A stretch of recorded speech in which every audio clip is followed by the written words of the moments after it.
During a court hearing, Tristan Robinson appears for his fourth probation violation. He admits to failing to complete court-ordered domestic violence classes and to pay required fines, blaming financial hardship and cognitive difficulties, despite receiving SSI benefits and having his mother oversee his finances. My brother's probably one of the most determined people I know in my life. He plays wheelchair hockey, basketball, all that stuff, went to school. So it's a mindset thing to be great. In my courtroom, in the house I grew up in, excuses were him. 2410-21, people in the state of Michigan versus Tristan Robinson appears for the record. Good morning, Your Honor. Work on behalf of the people. Like to be up to the defendant. So we're here for a probation violation. Yes, Your Honor. At this time, my client would be willing to admit responsibility, plead guilty to the violation, giving up his right to a hearing. Please raise your right hand, sir. You have a right, put your right hand on. You have a right to a probation violation hearing, contesting that you violated your probation. Do you understand? Yes, sir. All right. If I find that you did not violate your probation, I can continue. Do you understand? Yes, sir. If I find that you did, I can take you off probation. I can continue your probation with modifications. I can extend your probation, or I can take you off probation and possibly put you in jail. Do you understand?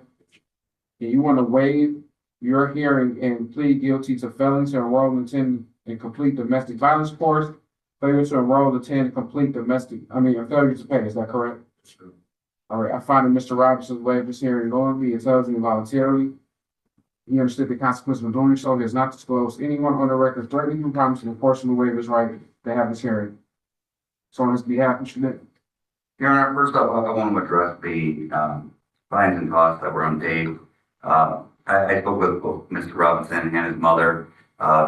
My client is on SSI, so he's on a fixed income right now. We spoke about he's trying to work and get some things going on where he can find a job that would work for him. But he is receiving money from the Social Security Administration. I do have verification of that with me if the court would like to see that. But that, I believe that kind of explains some things. He's on a fixed income. Currently, his mother is helping him with his payments for everything. He's in his own home, but obviously he's on assistance, and that money's not going very far. He gets $994 a month. I believe he also gets $200 a month in food assistance, which it's not very much to work on. I did speak with him and his mother regarding some of the problems with some utility bills that got out of hand and other matters like that, where his mother is in charge of finance. Like I said, she understands that this is also important, but at that time she was just worried about emergency or the immediate needs that he had for just basic necessities of life. Additionally, I don't know if it's been properly explained. My client has some issues where he has some difficulties dealing with things like the sentence of this court, where he has he's had an IEP, he's had some diagnoses. I do have, again, verification of that and things that I was provided, where he's struggles with dealing with some things that other people might find easy. I don't know how well this was brought up before in your previous cases. He does assist with his mother. He does have the gentleman who you asked to know his name, Mr. Maddox. He does work with a mentor program. I believe it's called Vision Behind Bars, where they do volunteer work, and it's the purpose of the organization and Mr. Maddox, who is his mentor, to kind of try to prevent people, young men especially, from going down the wrong paths. And he's been a part of that for several years. And I believe if you would like, Mr. Maddox would be willing to speak and address what he has been doing with Mr. Robinson. So I guess the main point is, when I look at the violation report, it seems like, well, here's a guy who just doesn't care, doesn't want to do anything. But from what I've heard and understood, he helps out with his family, he does this program, he's doing a lot of other things in life, but when he gets 5 tasks given to him at once, it gives a bit beyond his ability to focus on that Right, and handle it. I don't mean to cut you off, but there's a reason why they tell people on the plane to put your mask on first. There's a reason why, you know, I use myself as example. People like Jeremy, take care of yourself, right? The point guard of the family.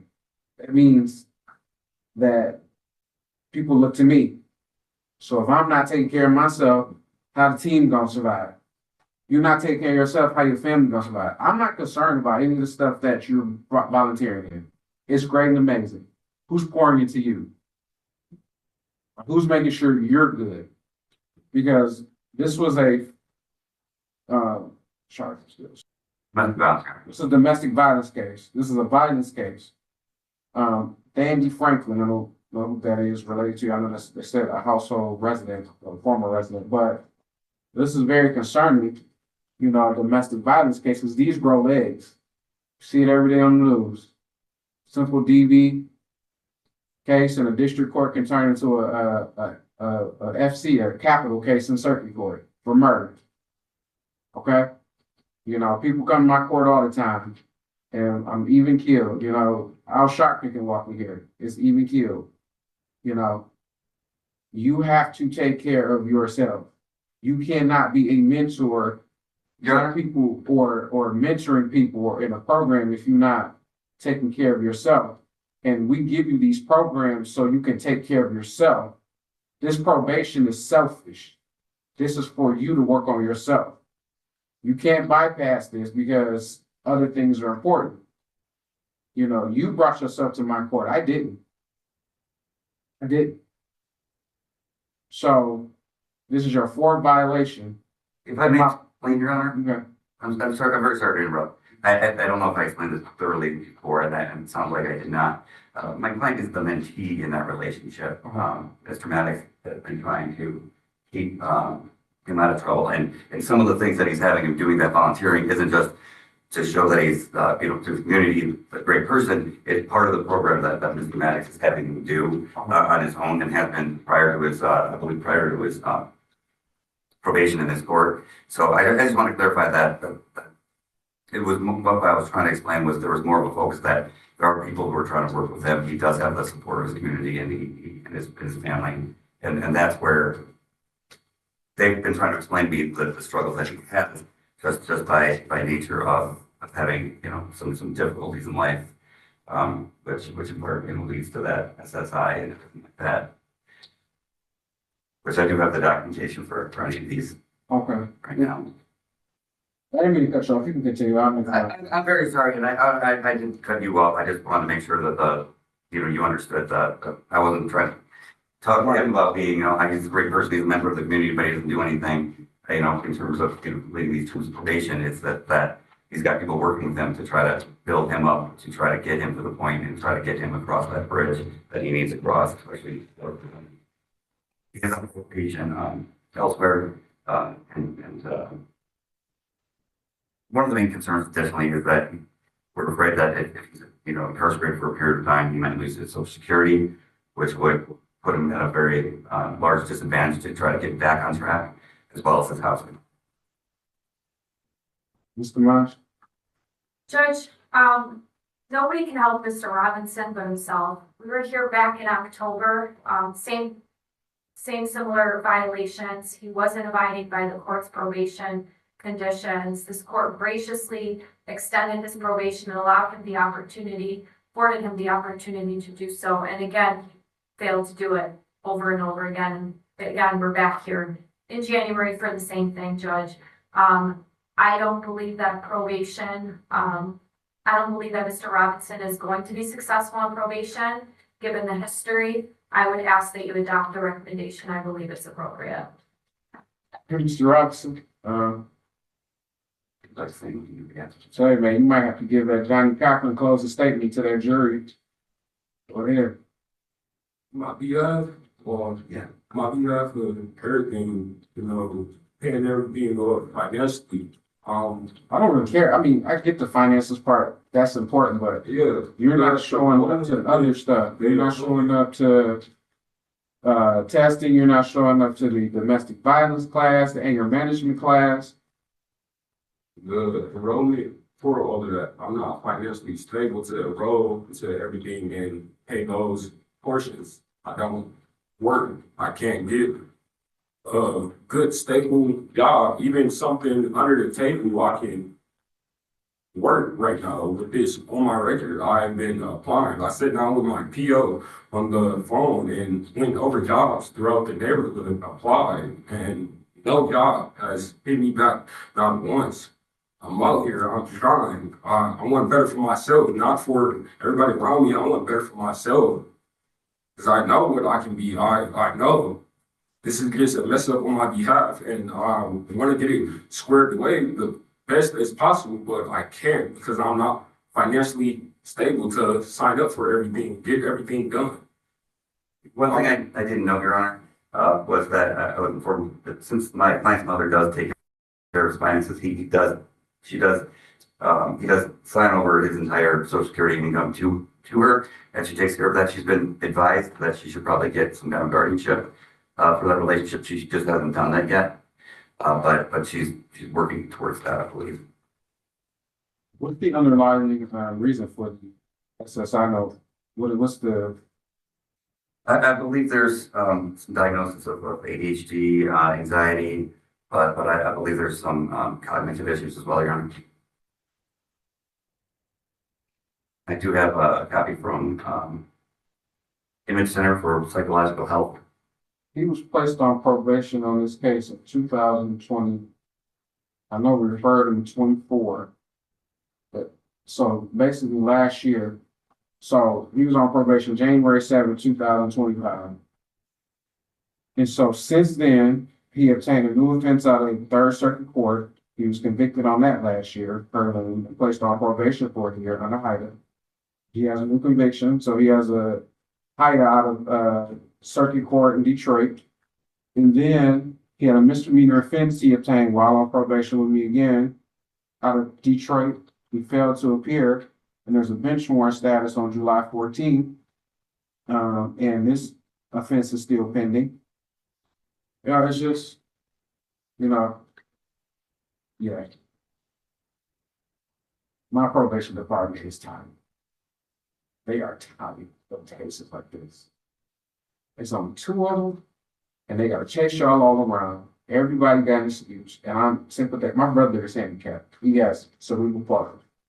So I grew up with a disabled brother for 37 years. That's how old I am. So I am very sympathetic to that.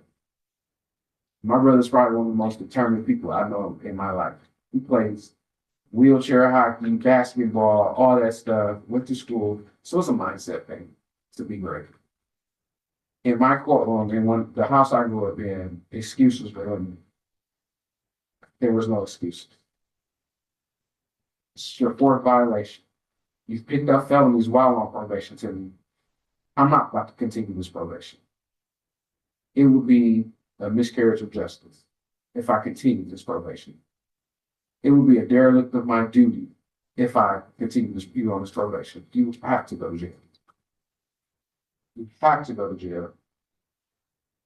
And you have to think about putting positive things in your life to make meaningful progress. It seems like you're on a stationary bike right now, pedaling and going nowhere. So you have to sit and have a deep interflexion with yourself of what do I need to do to get on the road to success? You got a lot going on.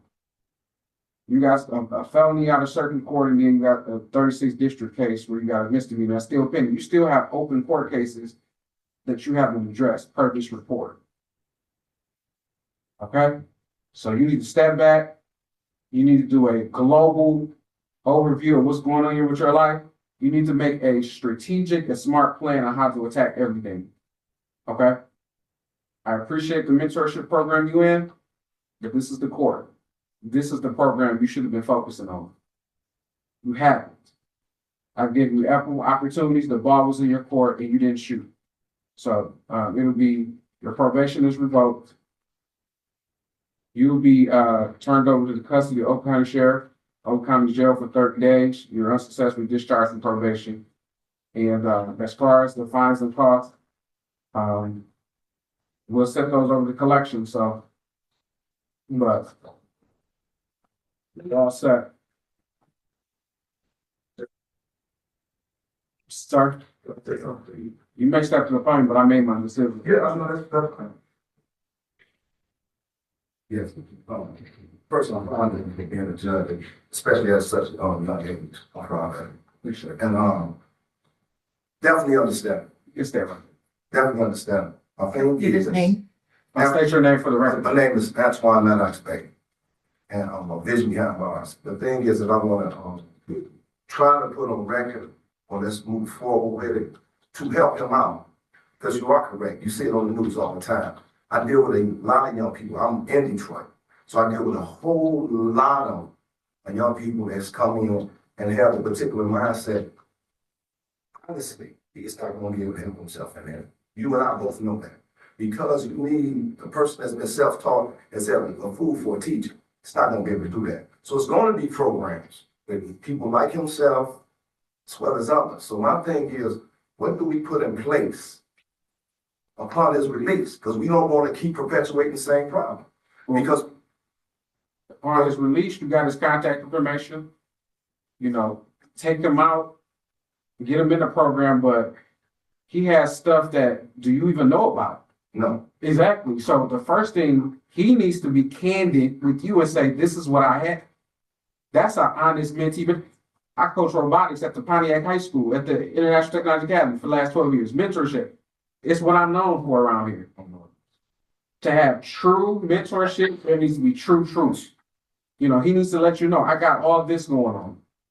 You know, you sitting up here didn't even know probably about half the stuff I talked about because he's not telling you. So the first thing, he needs to be transparent if he wants real help. You know, so that's, you can continue. I just want yeah, so is this something where you're going to put something in for after the prison, after you finish with 30 days? Yeah, 30 days. No, he's released, so he's out the Did you jail. finish with this part? He's done with this, so he, you know, once he gets out of jail, he still got to pay those fines and costs. It's probably something you need to probably help him out. It's, I believe it's 1,000, or he didn't pay anything. We gave him 18 months to pay this, $1,495. But once he's out of jail, he has no other, you know, expectations or requirement of 50th District Court but to pay that $1,495. Outside of that, you know, grab him. Because you don't want forces to grab him to bring him right back. Once he gets out in 30 days, he has a chance to sit and reflect. That's where you can step right in and be like, okay, you just got released from incarceration. What do you honestly have going on with your life financially? I don't know. I have workforce development here. If he's able to get into this and get a job, I'll hand this to you. You can approach. Mr. Carlton Jones here is big in Pontiac on workforce development. I know he may be down in Detroit. Are you originally from Detroit? Is that where you live, Detroit? So there's ample programming down in Detroit for him to sign up with. I know Detroit, Channel 4 has a segment where they talk about skilled trades and stuff like that on Channel 4. I forget the name of it, it escaped my mind. But he has to invest in doing research to make his life better. Because people are begging for plumbers and electricians and carpenters. They're begging because this generation, boomer generation, is retiring, which is creating a shortage. So that's ample opportunity for him to go in and be a millionaire if he puts his mind to it. You know, so once he gets out of jail, you can grab him right then. Another thing, is there a program that goes to talk to them while they in jail? Why he got this time? The probation officer raises serious concerns about Robinson's repeated noncompliance and newly filed felony charges. After reviewing the pattern of violations, the judge revokes Robinson's probation and sentences him to 30 days in jail with an unsuccessful discharge, ordering his outstanding fines to be sent to collections. An advocate from Vision Behind Bars, Antoine Bay, steps in to argue that Robinson needs structured support and clear guidance upon release. This sparks a discussion about workforce development programs and rehabilitation resources available while incarcerated. Ultimately, the judge grants Robinson 60 days to pay his fines before they are forwarded to collections.